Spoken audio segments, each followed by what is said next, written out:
Okay, yo, welcome back. Welcome to the channel. It is, you know who I am. You clicked on the video. Okay, so, today we got another kind of random find here. So, we all know we're on YouTube. They do this weird thing where they like, just give you this random suggested video years after it already happened. Like, I don't know why, but it'll just give you like this little short clip of just random videos from like 7-8 years ago.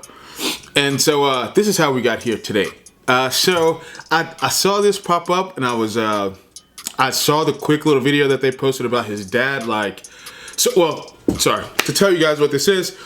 So if you don't know about this, this is the case of Alfie Evans, and it turned into a way bigger thing, like over time than it initially started off as. And this is where the part that I called it at was, so the dad was speaking outside of, I believe it was the courthouse, like after they had, I guess, some type of hearing about it, and he was just saying like, nobody's taking my kid from me.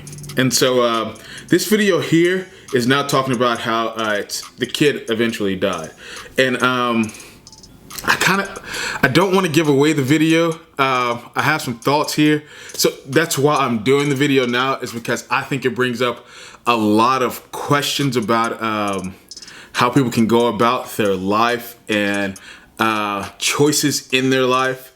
And like basically almost like how can you choose to die as well? If you listen to my podcast, I have talked about a point like this before, not particularly for kids, but as far as like older people are concerned. But I'll kind of go into that a little bit more. But I wanted you guys to check this out right here, just to see, and then we'll kind of lead into that. And to let you guys know, brace yourself. From what I saw that little clip, and I read like the short article, it's a very sad story for the parents and for the kid. Just a few weeks shy of his second birthday, Alfie Evans took his final breath in the same British hospital where he spent most of his short life. His devastated parents posting, "Our baby boy grew his wings tonight. We are heartbroken." In his first months, Alfie thrived, but he was hospitalized after developing seizures, diagnosed with a rare brain condition which doctors said was impossible to treat, arguing in court that he should be taken off life support. His parents fighting back. No one, and I repeat, no one in this country has taken my boy away from me. The tragic and bitter battle to keep him alive reverberating across the world. Alfie Evans. Pope Francis intervened, meeting dad. And okay, so as you can kind of see, as we're in right here, it's not a long video. I'll let the rest play out here in a minute. But that kind of brings us to the point of, I mean, I don't know the UK's law, so I don't know how they do things. But I know like here in America, so Trump, he recently signed something that allowed people to do like experimental medicine legally. Like beforehand, there was like certain trials you could be, but you had to have like certain conditions, this, that, and the third. Now some of those restrictions and regulations have been lifted for people to pursue things. And so I think if this family could have, so I obviously get the side of what the parents are saying, where they don't want their child to die. If there's possible means for this child to stay alive, they feel as if that child should have a right to stay alive. But what you guys don't know from this little short clip is, so the doctors kind of told them how, like the options that there were. So the child, basically all the seizures, they were saying that he was brain dead, and if he was not brain dead, then he was in excruciating pain, and he would be aware of it but couldn't express how painful it was. So he was virtually going to be a vegetable. And so they were saying that there's a counter to what the parents are saying, is where people are saying there's people that were, well, yeah, I guess, yeah, fighting against what the parents were saying. Were like, you shouldn't do that to that kid. If you really love your kid, you should allow them to be taken off, and what happens next, go from there. But it was selfish for them to like try to keep the kid alive, knowing that it was painful, or possibly that he wasn't actually functioning. And here's my thing. So like, I want to go into the health field, for those of you guys that don't know. So I can understand like the doctors giving them two reasonable options, or, laying all the options out. And then telling them like what they think is best, the best plan. And then I can understand how the people are saying like, to the parents, like that's mean to let a kid suffer. But then I'm not a parent myself, but I can also understand like how a parent would be like, you're not killing my kid. Like, if you have a way to keep him alive, artificially or not, whether it's artificially or it's through their own like organs keeping them alive, like they need to be alive. So and also in the article I read, it was basically saying like how parents, what rights do they have over like their child, as far as like them life, basically, which takes us down this slippery slope, which we will not get into today because I think that would deserve its own video. And I've talked about this before on my podcast, but I don't know how I feel about like talking about it right now. I'm just not ready to go down it. But I saw it brought up a great question, because I saw the article and some comments on it. But the talk of abortion and how that's viewed, and things associated with that, and basically what are the rights of the parent and what are the rights of the kid.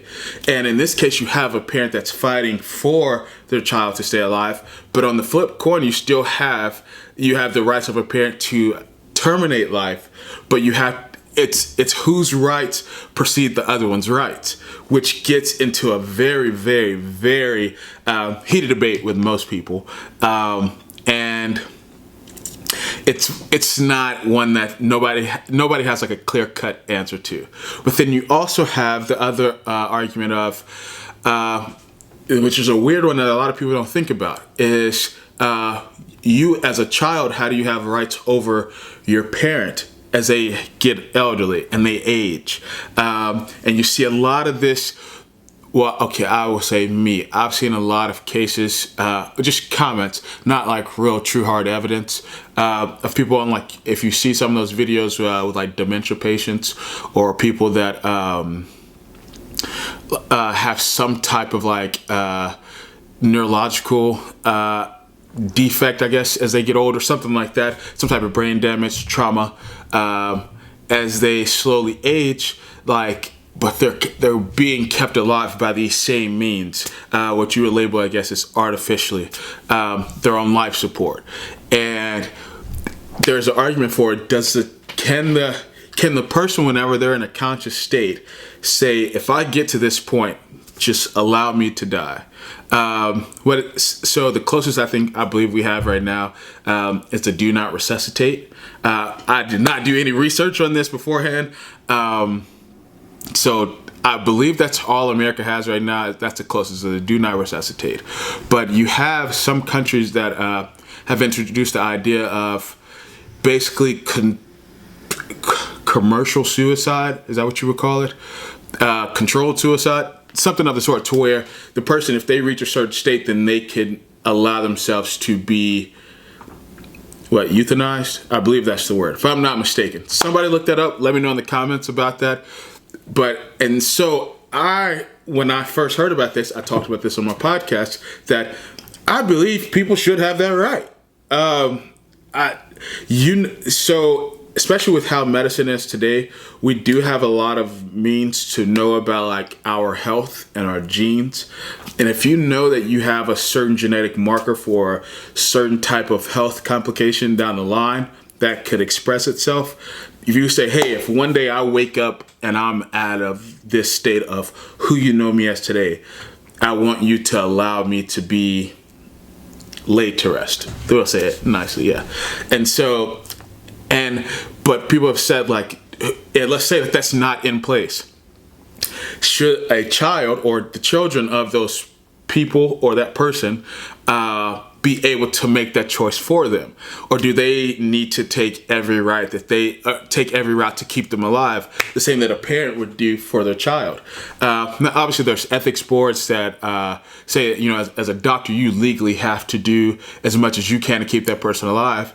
But if this was introduced to them, then like that creates another kind of area, I guess, of a friction of who do you listen. So can a doctor start then therefore offering that option to people? So I just think that it's a great topic, and I think it's something that we as a nation should discuss more. But let's let this video finish out right here. Add Tom Evans in Rome, a Vatican hospital offering to treat the toddler. But those efforts rejected by courts, who ruled there was no prospect of recovery. Alfie was taken off life support on Monday, the family working with doctors to make him comfortable. Supporters who kept vigil as Alfie hung on for 4 days, now in mourning. The case similar to that of baby Charlie Gard, who died in London last year, a court denying his parents' petition to take him to America for experimental treatment. Alfie's parents battled for months in hopes of saving their son. Now, as they mourn, crowds are gathering to remember and celebrate Alfie's short life. Lucy Kafanov, NBC News, London. Man, that's sad because no parent wants to bury their kid. And I did see an update on them as well. They do have another child now. Though that wouldn't, I don't imagine could ever replace their other child. But they did end up having a very healthy child that I saw. I just think this type of conversation brings up those type of topics that I talked about. You see how this was back in 2018, and they were saying that they were trying to come to America for experimental research. And I know that we had things in action like that, but I know that there's a huge ethics debate. This was kind of something we kind of talked. So I just graduated school to bring a little bit of light into this kind of sadder topic. So yeah, but this was in my senior seminar class. This was somewhat of a topic we kind of briefly touched on. But you talk about ethical sides of biology and medicine, and just things that could present like this. And in this case, I don't know who's right. When I saw it at first, I was like, what is this? And then I was like, one, I can't believe I hadn't heard about this. And I think it's a very complicated issue, a delicate issue, and one that would take years to kind of sort through and figure out, like, what exactly are we saying with this, and what are the guidelines? And they obviously lost the legal battle in the UK, but I think this is something that, as the years go on and medicine gets better and more discoveries are made throughout medicine and experiments, I believe this is a topic that will definitely rise to the forefront. Like, so hey, when is it time to, not particularly in children, but when I presented with the idea of adults, like when can somebody kind of say, hey, if this happens to me, call it quits? But in this case, more so, I think it's, hey, when does a hospital say that we've done all we can, and that's the end of us giving you our resources to keep your child alive? And like, what legal boundaries does that cross? And as a parent, I think that's going to be something that's talked about even more now too, because they're like, there's going to be so many different experiments coming about, and people being able to try and get access to and having the funds for that, they will be like, I want to do this for my kid. And then it comes down to, like, as a doctor, what if you say, I don't agree with that type of experimentation, but like, let's say your hospital says, well, we do that here, or we will allow that to happen. So you now have to, take part in it. Like, who takes precedent right there? And I just think it's a lot of conversations that can come from that. Oh, why do I still have these on? Yeah, but I think that's all I pretty much had to say on that, though. I just thought it was a really interesting situation. But yeah, you guys let me know what you think about it in the comments. Look up this case. I just read a quick article like legit 10 minutes ago, and I was like, I want to do a video on this, and I found that video right there and hopped on it. So let me know what you think about, like, as far as like with the elderly, with your parents, from the perspective of a child to the parent, and then from the perspective of a parent to the child, and the legal aspects of it. Like, let me know what y'all think. I think this would be a great discussion to have further. But yeah, thank y'all for watching. Don't forget to like, comment, subscribe, and share. Also, check out my podcast, as I talk about. So one of them is just on audio, and it's called Sometimes Offensive, and you can find that on all major platforms that you would listen to podcasts on. And then check out my other one, and that one has video and audio, and that's called the Ambitious Journey Podcast. And you can actually find the video of that on YouTube. Just go right over to Ambitious Journey and subscribe to that. Thank you.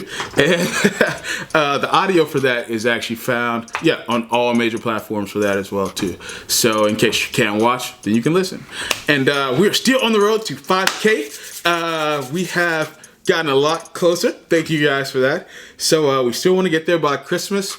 We're going to do a giveaway. We're going to do a t-shirt with my channel's logo, a hat with my channel's logo, and a gift card whenever we get there to that goal. So we got more coming, and I believe that's everything that I had to cover there. Yeah. So all right, till next time.